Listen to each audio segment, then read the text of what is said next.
আলু ও আমচুর দিয়ে বাটা মাছ রান্না করে দেখাবো। তাই সবার প্রথমে আমি মাছগুলোর ওপরে হলুদ গুঁড়ো এবং পরিমাণ মতো লবণ দিয়ে হাতের সাহায্যে মাখিয়ে নিচ্ছি। এবারে একটি ফ্রাইং প্যান নিয়ে পরিমাণ মতো তেল দিয়ে গরম করে নিয়েছি। গরম তেলের মধ্যে মাছগুলো এক এক করে দিয়ে দিয়েছি। মাছ ভাজাগুলো অন্য আরেক পাত্রে তুলে নিয়েছি। এই রেসিপির জন্য সবার প্রথমে আমি নিয়ে নিয়েছি কয়েকটা গোটা গোটা রসুন, গোটা গোটা পেঁয়াজ এবং আদা।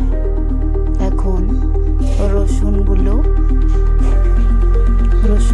ভেঙে নিচ্ছি। নিয়ে নিয়েছি একটা পাত্র ভর্তি জল। রসুনের খোয়াগুলো এই পাত্রের জলের মধ্যে দিয়ে কিছু সময় ভিজিয়ে রাখছি। রসুনগুলো জল থেকে তুলে নিচ্ছি অন্য আলাদা পাত্রে। রসুনের ছোকাগুলো ছিলে নিচ্ছি। এবারে আদাগুলো ছিলে নিচ্ছি। আদাগুলো কেটে পিস পিস করে নিয়েছি। আদা ও রসুন দুটোই ছেলা হয়ে গেছে। নিয়ে নিয়েছি একটা পাত্র ভর্তি জল। এখন ছিলে রাখা আদা রসুনগুলো জল দিয়ে ধুয়ে পরিষ্কার করে নেব।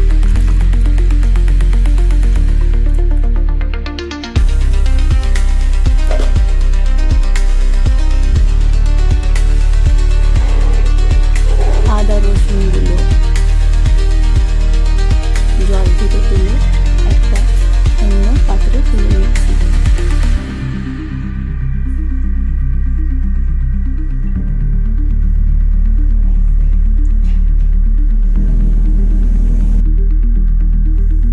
নিয়ে নিয়েছি ছোকা সহ গোটা পেঁয়াজ।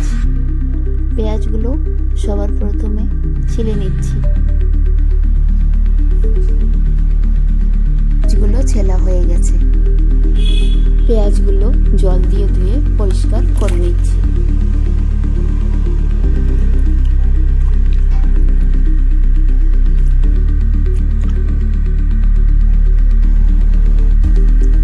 আদা রসুন এবং পেঁয়াজ সবগুলো মশলা খুব সুন্দর করে ছিলে নিয়েছি, কেটে নিয়েছি, জল দিয়ে ধুয়ে নিয়েছি।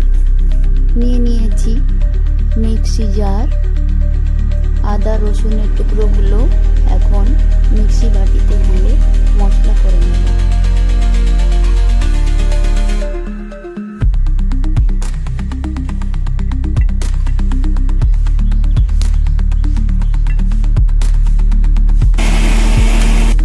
আদা রসুনের পেস্ট তৈরি করে নিয়েছি। এখন পেঁয়াজগুলো কেটে নিচ্ছি। পেঁয়াজ কাটা কমপ্লিট হয়ে গেছে। এখন মশলাগুলো নিয়ে চলে যাচ্ছি কিচেনে। তো রান্না করার জন্য নিয়ে নিয়েছি তেলটা। এখন কড়ায় ঢেলে নিচ্ছি। এবারে অন্য আর এক পাত্রে পরিমাণ মতন তেল দিয়ে গরম করে নিয়েছি। দিয়ে দিচ্ছি পরিমাণ মতো আদা রসুন এবং শুকনো লঙ্কা বাটা,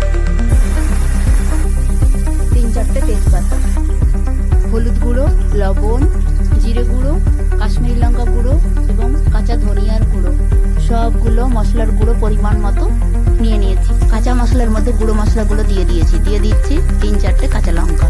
মশলাটা ভেজে নিচ্ছি। এবারে মশলার মধ্যে আলুর ফাঁকগুলো দিয়ে দিয়েছি। আলুগুলো মশলার সঙ্গে খুব ভালোভাবে মিশিয়ে নিয়েছি। আলুগুলো মশলার সঙ্গে খুব ভালোভাবে ভেজে নিয়েছি। এবারে দিয়ে দিচ্ছি পরিমাণ মতো জল। কিছু সময়ের জন্য ঢাকনা দিয়ে ঢেকে দিচ্ছি। আলুগুলো সিদ্ধ হয়ে এসেছে, তাই এর মধ্যে দিয়ে দিচ্ছি 1 মুঠো আমচুর। তরকারির মাঝে এবারে এক এক করে মাছগুলো দিয়ে দিচ্ছি। সবগুলো মাছ এক এক করে দেওয়া হয়ে গেছে। মাছের তরকারি রান্নাটা পুরোপুরি কমপ্লিট হয়ে গেছে। এবারে ঢেলে নিচ্ছি।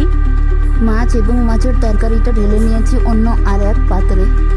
আমার এই মাছ রান্নার রেসিপি যদি আপনাদের ভালো লেগে থাকে তাহলে আমার ভিডিওতে একটা লাইক দিয়ে চ্যানেলকে সাবস্ক্রাইব করে রাখুন।